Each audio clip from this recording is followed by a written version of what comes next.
दोस्तों, मैं इससे पहले आपको कह चुका हूँ कि मैं अब नालंदा की बात करूँगा। नालंदा बहुत सारे रहस्यों को लेकर बैठा है। ये इसलिए है कि बुद्ध को ही सबसे पहले बुद्ध को क्विट इंडिया कहा। ये क्विट इंडिया कहने वाले बुद्ध को उनसे मेरा सवाल है कि क्या बुद्ध का जन्म यहाँ हुआ था, तो उसे क्विट इंडिया क्यों कहा? बुद्ध ने वज्जी कॉन्फेडरेशन की रचना की थी, तो उनको क्विट इंडिया क्यों कहा गया? आज वज्जी कॉन्फेडरेशन है, कोई नहीं जानता वज्जी कॉन्फेडरेशन, मगर जो पाकिस्तान के अंदर वजीरिस्तान है, तो क्या आपको प्रॉब्लम है? और मैं ये भी दावा कर रहा हूँ कि वजीरिस्तान में राम है, तो क्या उसका गुनाह है? ये प्रश्न के साथ मैं नालंदा और बुद्ध के बारे में समझना शुरू करता हूँ। तो पहले नालंदा का अर्थ देख लेते हैं। मैं चिरांत और चेरो डायनास्टी की बात कर चुका हूँ। नालंदा का अर्थ देखा जाए तो NA ना ALAN आलम प्लस दा नालंदा। आलम शब्द नालंदा के अंदर है और ये आलम एक संस्कृत शब्द है, ऐसा नालंदा कहता है। तो फिर ये वजीर आलम कौन है? वज्जी कॉन्फेडरेशन को याद कर रहा है। आलम शब्द नालंदा के अंदर है, तो फिर वजीर आलम वज्जी कॉन्फेडरेशन का है, तो क्या उसने अपना धर्म पाला है कि हमने हमारा धर्म खोया है? इसका अर्थ समझाते हैं। No stopping of gift of knowledge, वो ज्ञान का दरिया है नालंदा। ऐसा ह्यूएन सिंह हमको समझाते हैं, फाहियान समझाते हैं। वो कहते हैं कि charity without intermission, no end of gifts. 5वीं सदी में तक्षशिला टूटी। किसने तोड़ी थी? हुन आक्रमण ने 5वीं सदी के अंदर तक्षशिला को तोड़ा। वहाँ जो मैन्युस्क्रिप्ट पड़ी थी वो नालंदा लाई गई। ये मैं आपको याद है। ये वजीरिस्तान के पास तक्षशिला थी, उसकी बात कर रहा हूँ।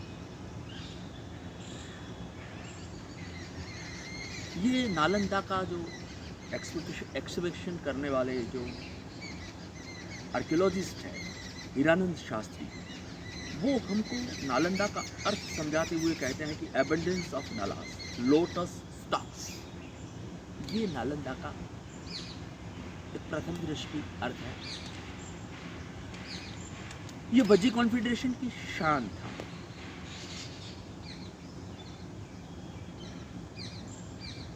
राजगृह के नजदीक था नालंदा। और मैं आपको बार बार कहता हूँ, मैंने किताब भी लिखी है मौर्योत्थान की वेदना, उसमें रोजर मुरे का फोटो रख के मैंने सामने चंद्रगुप्त मौर्य का फोटो रखा है। और मैं आपको प्रश्न कर रहा हूँ कि क्या ये नालंदा को रोजर मुरे याद करता है? तो क्या सुना? ये वो नालंदा है कि जहां इक्ष्वाकुवंशी महावीर ने 14 साल तक चौमासा तप किया। चौमासा तप कहते हैं, ये जैन परंपरा है। चौमासा तप वो नालंदा विद्यापीठ के अंदर 14 साल तप किया। बुद्ध ने यहाँ प्रवचन दिए हुए हैं। महावीर के बाद का काल प्रवचन दिए हुए, और ये वज्रायन धर्म का केंद्र बिंदु ये है नालंदा। मैं आपको फिर से याद दिलाना चाहता हूँ, ये नालंदा है। जहाँ से अशोक ने पूरे विश्व के अंदर बौद्ध धर्म का प्रचार करने के लिए भिक्षुओं को ही नहीं, पूरे समूहों के भेजे।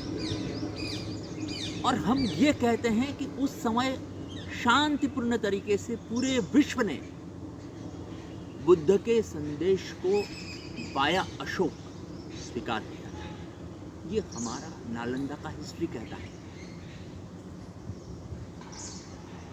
मैं आपको एक बात बताना चाहता हूँ कि मेरे रिसर्च के अंदर जब मेरा एक फेसबुक फ्रेंड मिला, वो कनाडा का था, उसने मुझे यूरोप के हिस्ट्री को समझने के अंदर बहुत मदद की है।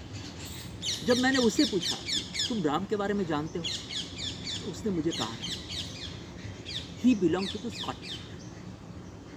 उसने मुझे कहा था कि जनाब मैं राम को नहीं जानता मगर बुद्ध को जरूर जानता, क्योंकि उसने कहा था मुझे My ancestors came with the Buddha path on land of Scotland. मैं अशोक की बात याद दिला के कहता हूँ। एक अशोक था जिसने पूरे विश्व के अंदर, और कभी इसकी समीक्षा की कि अशोक ने कहाँ कहाँ अपने प्रतिनिधि मंडल भेजे थे।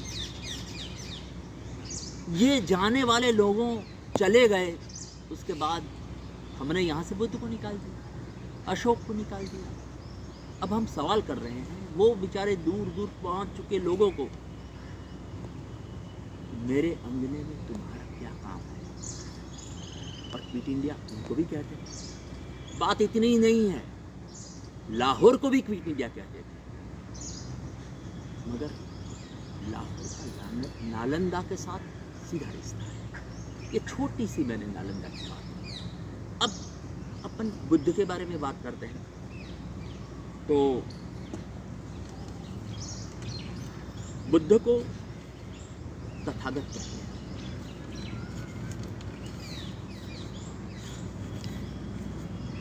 तथागत अर्थात बुद्ध। आपको राजगीर का अर्थ नहीं मालूम पड़ेगा तब तक रोजर मूरे नहीं समझा। अब देखिए, यहाँ हर शब्द के अंदर बौद्धिज्म के अंदर हर शब्द के अंदर याना शब्द लगता है। YANA, हीनयाना, महायाना, वज्रायना। याना बुद्धिज्म है। अब उनके बुद्ध को तो हमने, बुद्ध मौन है, हमने कभी उनके सामने देखा नहीं, न कोई देखे तो उसको देखने देते हैं। उनके दो शिष्य थे, शुरुआत ही वहाँ से हुई। मैं दोनों शिष्य का नाम लेता हूँ। एक का नाम था मोगलयाना, दूसरे का नाम था सिरिपुत्र। उनके ये दो पट्ट शिष्य। अब पहले पट्ट शिष्य के बारे में मैं बताना शुरू करता हूँ।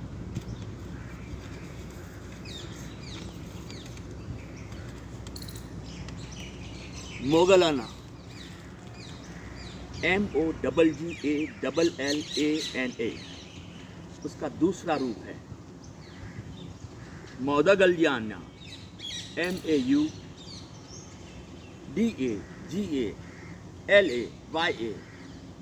MAUDAGALAYAN।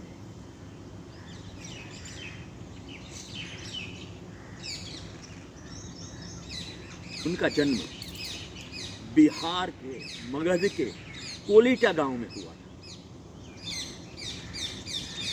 और मृत्यु कालीसाला गुफा में पट्ट शिष्य का अवसान। धर्म से बौद्ध थे। उनकी माता का ही नाम था मोगाई।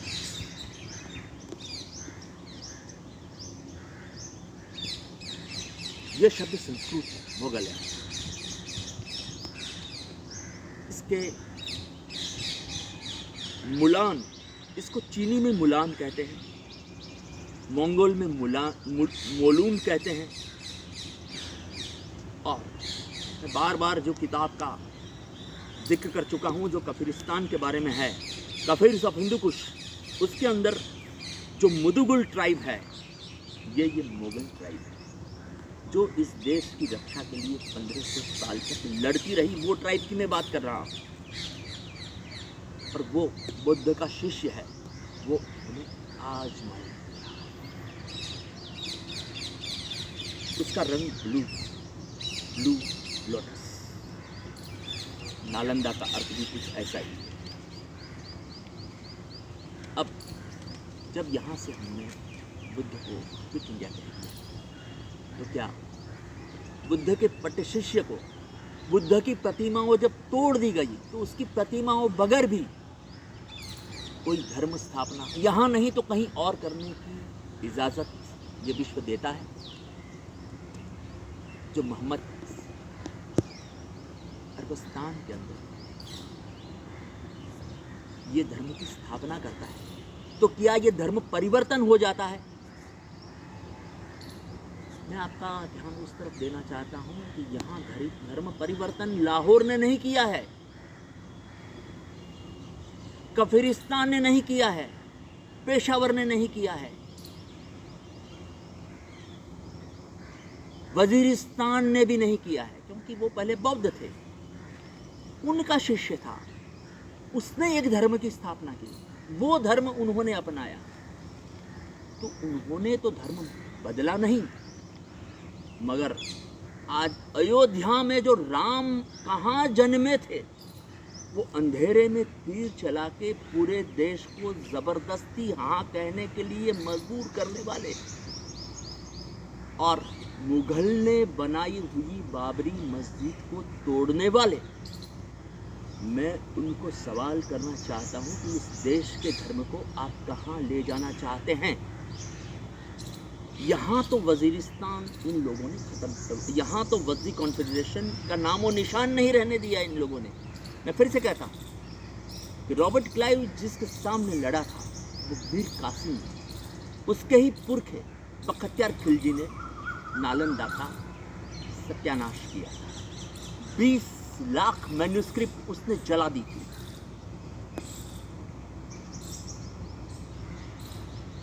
उसका दीवान, सिराजुद्दीन दौला का दीवान मिस्टर मोहनलाल, ये सल्तनत को कायम रखने के लिए सदियों से कोशिश कर रहे हैं। आज यहाँ वजी कॉन्फेडरेशन नहीं है, मगर वजीरिस्तान जो इस चीज को याद रख रहा है, तो क्या ये गुनाह है? राम यहाँ नहीं है और वजीरिस्तान में है, तो क्या ये राम का गुनाह है? मैं फिर से कहता हूँ, अशोक ने यहाँ से जो प्रतिनिधिमंडल भेजा था, उसने इंग्लैंड में जाके कहा है, the first king who coronated on the land of Ireland, he claimed that I came from Kapis, the land of Asia. Kapisa, Buddha का सेंटर। तो क्या वो वहां जाके वज्रायन, वजीरिस्तान धर्म को याद कर रहा है? तो क्या है? गुनाह है। आगे अपन बहुत गहराई से नालंदा की बात करेंगे। बख्तियार खिलजी और मोहनलाल दीवान को बहुत अच्छी तरह समझने की कोशिश करेंगे, मगर आप नालंदा को समझें, बुद्ध को समझें, तो अशोक ने यहाँ से पूरे विश्व के अंदर जो बुद्ध का संदेशा भेजा है, वो कौन, कहाँ? अपन वसुधैव की कुटुंबकम की बातें करके पहले बुद्ध को क्विट इंडिया कहते हैं, फिर लाहौर को अयोध्या से क्विट इंडिया कर देते हैं, फिर वज्रायन धर्मी ब्रिटेन आता है, उसको क्विट इंडिया। मुझे लगता है कि ये पूरे समूह को बहुत अच्छी तरह समझने की ज़रूरत है कि मैंने कह चुका हूँ कि बयाज़िदाई नाइजीरिया में था, जैदी यमन में बने, ज़िदाई जापान, और बोजमैन साउथ अफ्रीका में है, ऑटोमन तुर्क खिलाफत बोजो कॉन्फेडरेशन की काई ट्राइब ने बनाई, मिस्टर दीवान मोहनलाल, बोजो कॉन्फेडरेशन की काई ट्राइब ने ऑटोमन तुर्क खिलाफत बनाई थी और क्योटो को आज ये लोग काशी से जोड़ रहे हैं। बात आपको बहुत गहराई से समझनी पड़ेगी, अपन और भी गहराई में जाएंगे। Thank you very much.